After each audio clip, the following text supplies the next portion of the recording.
I'm Cassandra, and this is Charlie, and today we're going to be talking about vital signs.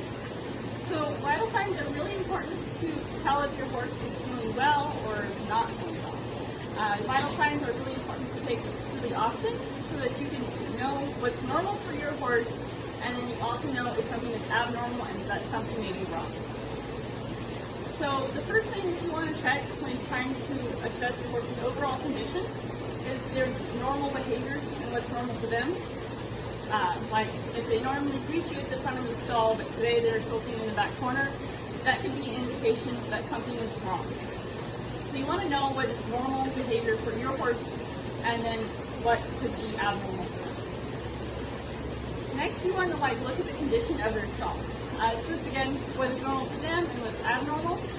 So if they normally have a really clean stall, but today it's really messy, or they usually eat all their hay, but today there's a whole bunch of hay left from 3 hours ago, that could be another indication that something is wrong and that they aren't feeling well. So that could be a cause for alarm. And you also want to check any manure that is in the stall to see that it is a healthy consistency. It should be greenish brown lumps with a moisture sheen over it. If there is too loose or too wet or doesn't have that moisture sheen, all of those could be indications that something is not quite right with your horse and that they're not feeling their best.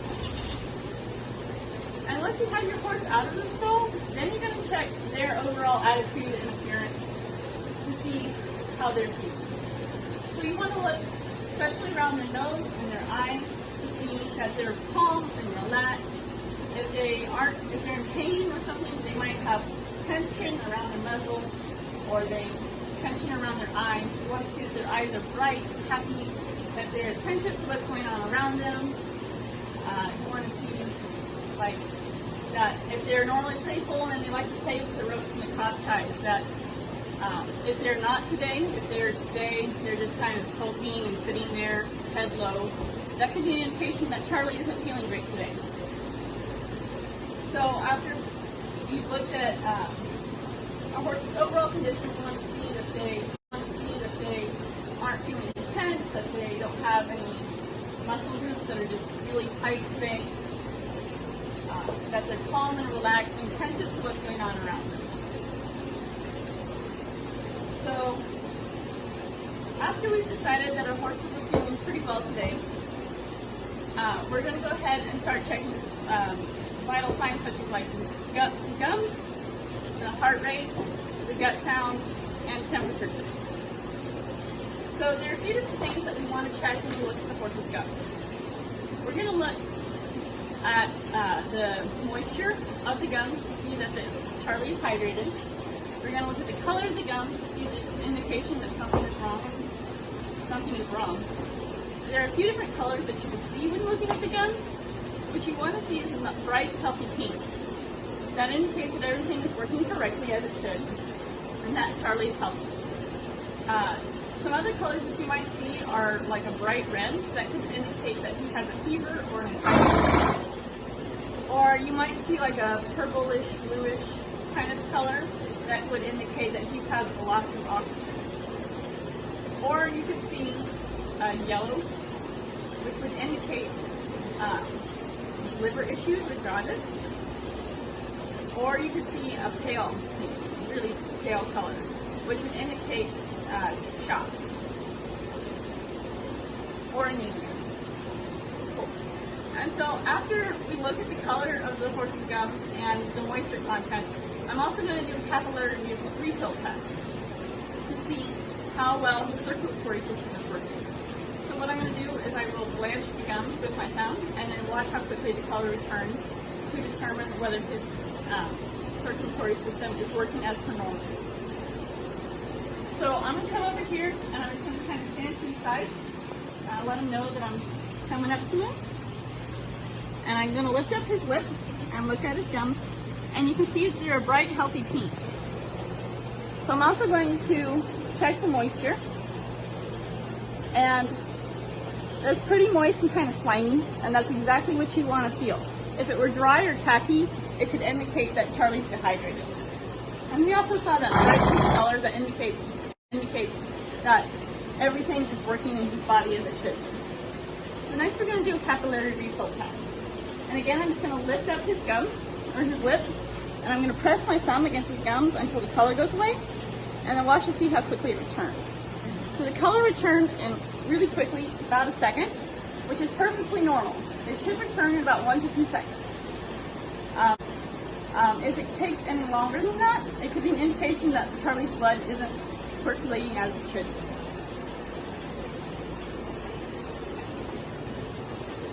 So another place that you can check the color of the conjunctiva and mucous membrane is in the conjunctiva and the eye. So it's easier to check in the gums and less risk of like injuring him because it's really easy to scratch the eye. So what I'm going to do to be really careful is I'm going to just kind of lay my hand like this and use my thumb to pull the lid down and look inside, and you can see the bright healthy pink. Come on, Charlie. Yeah, so you can see there's a bright healthy pink in there, which is exactly what we want to be seeing. So next I'm going to be taking his heart rate. I'm going to be measuring his pulse. So there are a few different places that you can check for his pulse. You have the maxillary artery right underneath the jaw here. We have the radial artery behind the knee.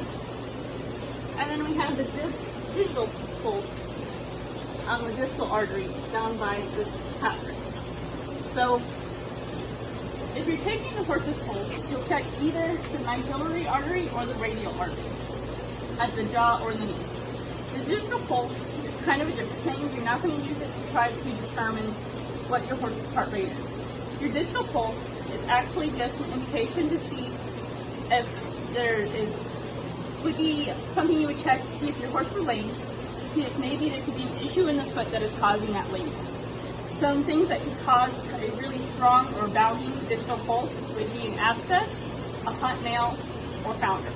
So I'm going to come down here first and check Charlie's digital pulse to see if he's having any inflammation or pain in his foot.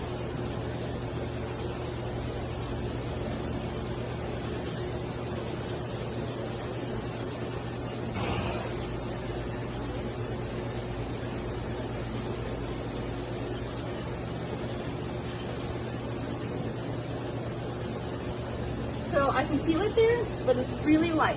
And that's exactly what we want to feel. If it were a really strong pulse, then we could indicate that there's some sort of inflammation in the foot, an abscess, or a hot nail, or founder. So then to take his actual heart rate, I'm going to measure at the maxillary artery here, underneath the jaw.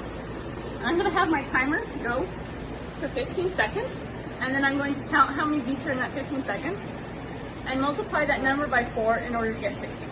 So then we'll be able to count how many beats he has in a minute.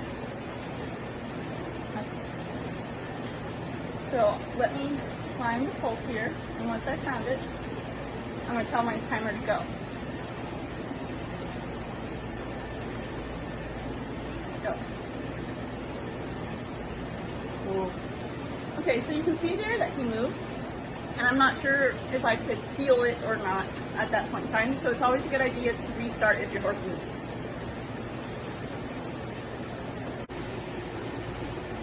Go.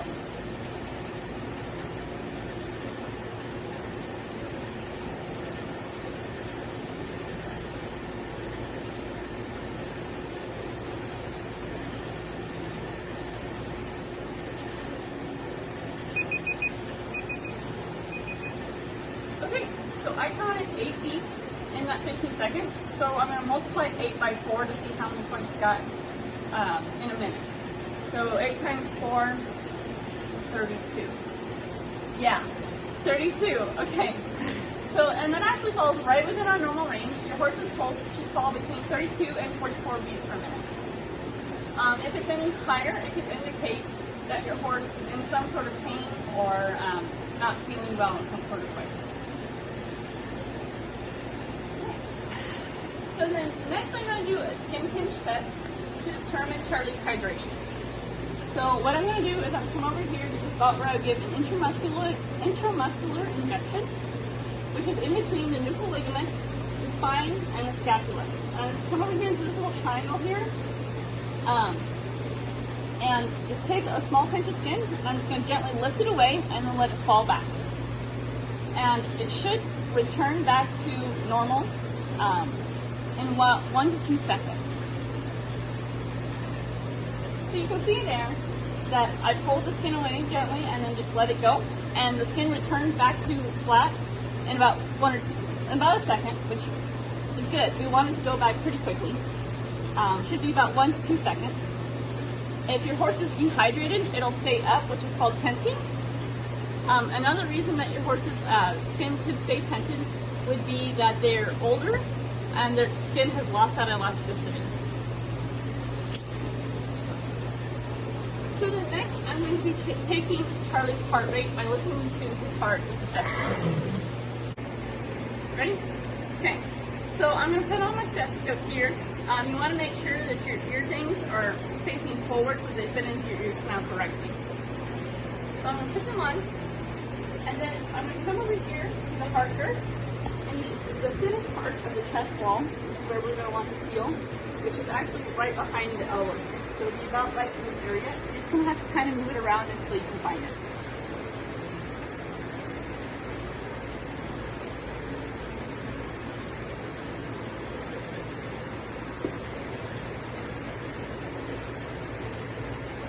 Go.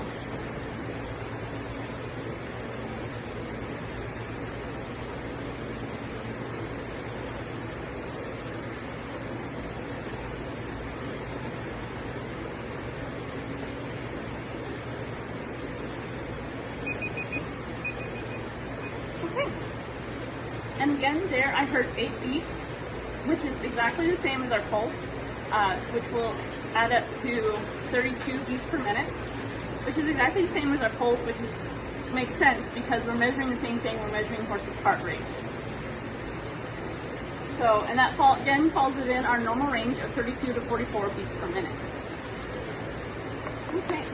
So next, I'm going to be watching going to be measuring Charlie's respiration rate. High heart.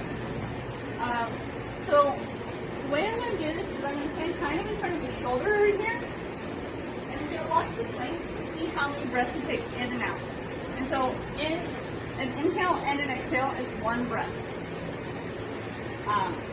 It's easier to watch the lengths because he can flare his nostrils and snort and stuff and not really actually take an actual breath, so it's better to watch the flight. So I'm going to have my timer go for 30 seconds this time because they breathe much slower than their heart pumps, so it's better to get a longer period of time so you can get a more accurate number.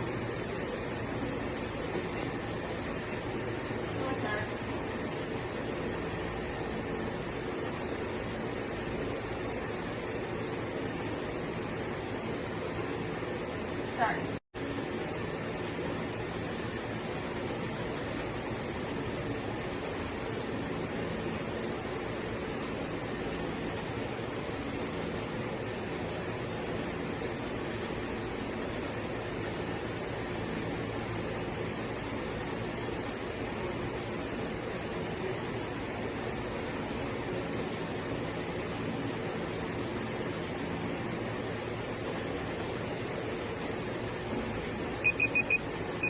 Okay, so he took about 4.5 breaths.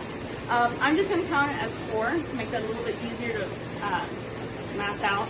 So we're going to take our 30 seconds times 2 is a minute, so 4 times 2 is 8, which falls within our normal range. Your horse's respiration rate should fall between 8 and 16 breaths per minute. It could be faster if they are agitated or if they're excited or if they're feeling any sort of pain. One thing to watch out for would be inverted heart rate. So that is when your respiration is higher than your heart rate. And that is an indication that something is very wrong and you should contact your vet immediately.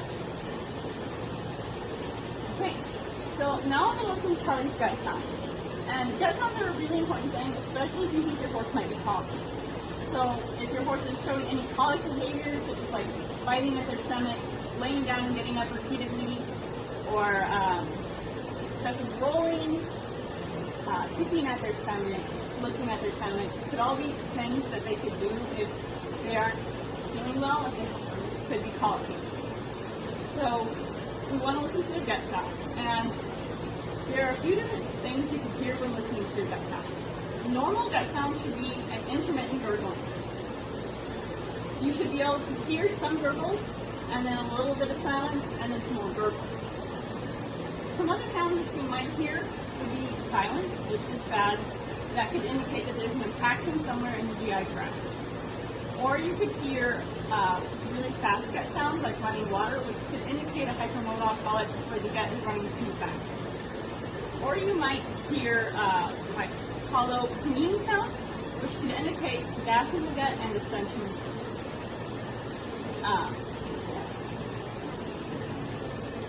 So the way I'm going to listen to Charlie's gut sound, and I'm going to walk over to this plank.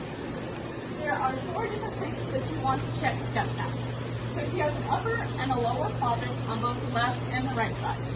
And it's important that you listen to each of the quadrants because there can be an issue in one, but all the others are fine and sound normal because there's so much gut tract.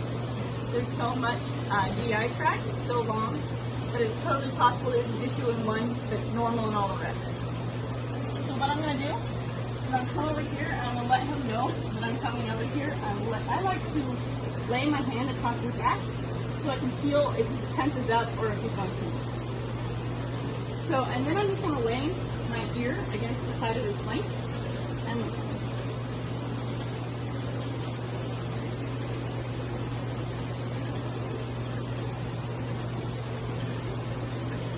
Ready? Go. So the upper gut sound sounded really good. I heard that intermittent gurgling that you're supposed to hear. Some gurgles and then a little bit of silence and then some more gurgles. So now I'm going to go ahead and listen to the lower quadrant. It should sound kind of similar.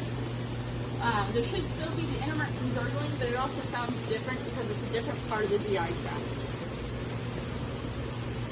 So I'm again just lay my hand over his back and put my ear against his front.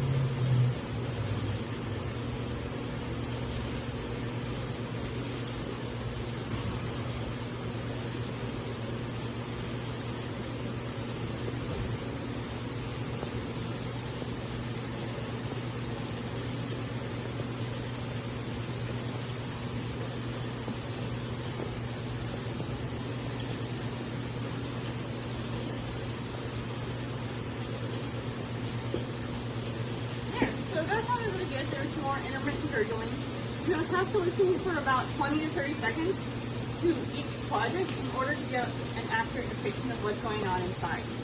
Ready? So now I'm going to listen to the gut sounds on the right side. And again, I'm just going to put my hand over his back and lay my ear against his side.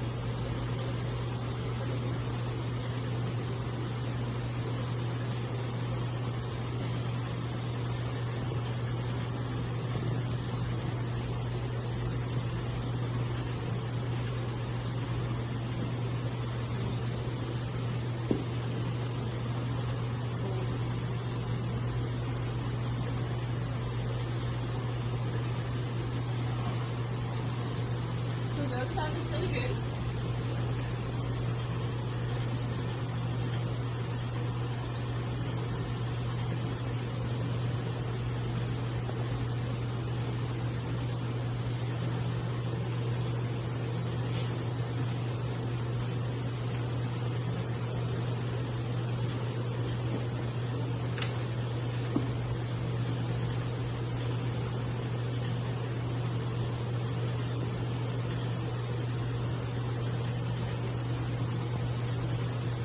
Those sound really good as well. So it's important to listen to all 4 quadrants, as I said earlier, and you want to hear those intermittent gurgling sounds.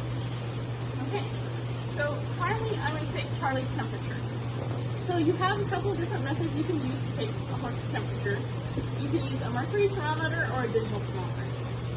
So a mercury thermometer takes a little bit longer, but it's more accurate. And what you'll do with the mercury thermometer is you'll have to get it out, sanitize it first if you don't know that the last person sanitized it. But we usually use some rubbing alcohol and a gauze pad in the dressage barn here. Then you're going to shake it so that the mercury runs well below 98 degrees so that you can get an accurate reading of the horse's internal temperature. Then you're going to rub some Vaseline on it, like swipe some Vaseline with your finger and then rub it onto the mercury thermometer. And then gently insert it into the horse's rectum and turn it to the side so it touches the rectal wall. And then you also want to have a clip on the end of it and clip it to the horse's tail so that it doesn't get sucked up inside. And then the mercury thermometer will have to cook for about 2 minutes in order to get an accurate read. Then you'll unhook it from the tail and pull it out of the rectum. And then you can wipe the Vaseline off with the horse's tail so you don't mess up the temperature that it reads. And then read the temperature of the mercury thermometer. So we're actually going to take his temperature with a digital thermometer today. So it's kind of similar to the mercury thermometer in that we ready it in the same way. So what I'm going to do is I'm going to grab my thermometer here, and I'm going to grab a gauze pad and some rubbing alcohol to sanitize it first, because we have no guarantee that whoever used it last sanitized it.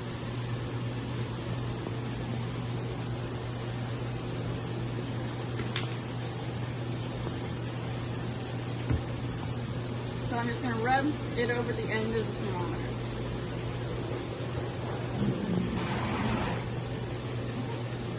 So next I'm going to get a little bit of Vaseline. I'm just going to swipe my finger through it and get a little bit of Vaseline on the tip of my finger and apply it to the end of the thermometer. You never want to stick the thermometer into the Vaseline because that's a biohazard. If there's any germs on your thermometer, then they're in the Vaseline.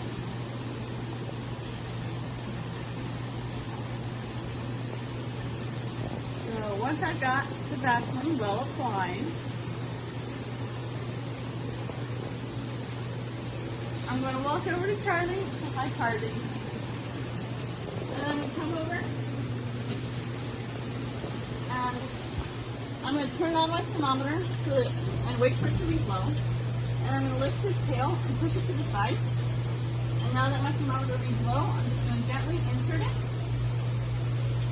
and then turn it to the side so it touches the rectal wall. Okay. So his temperature, as a beef, is read 99.4. Your normal horse's range should be 99.5 to 101.5 degrees, and this is determined by the AAEP. But as our mercury, or as our digital thermometer read 99.4, that's actually pretty normal because these digital thermometers tend to read a little bit lower than the actual temperature. So we can say that Charlie here is right within the normal range. Okay. So, and again, now that I'm done taking Charlie's temperature, I'm going to go over here again and sanitize it again so it's clean for the next person to use. I'm going to take my gauze pad again and some rubbing alcohol and then rub the end of the thermometer.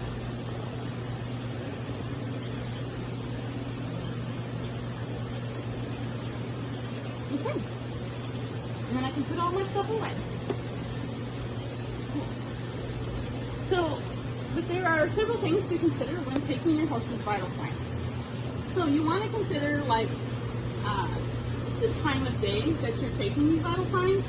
If it's right around feeding time or they just came in from their workout or turnout, their vital signs could be higher. They could have been, their like heart rate and respiration rate will usually be higher after they come in from exercise or turnout. Their respiration usually goes up when they think that there's food around, so don't take vital signs right around feeding time.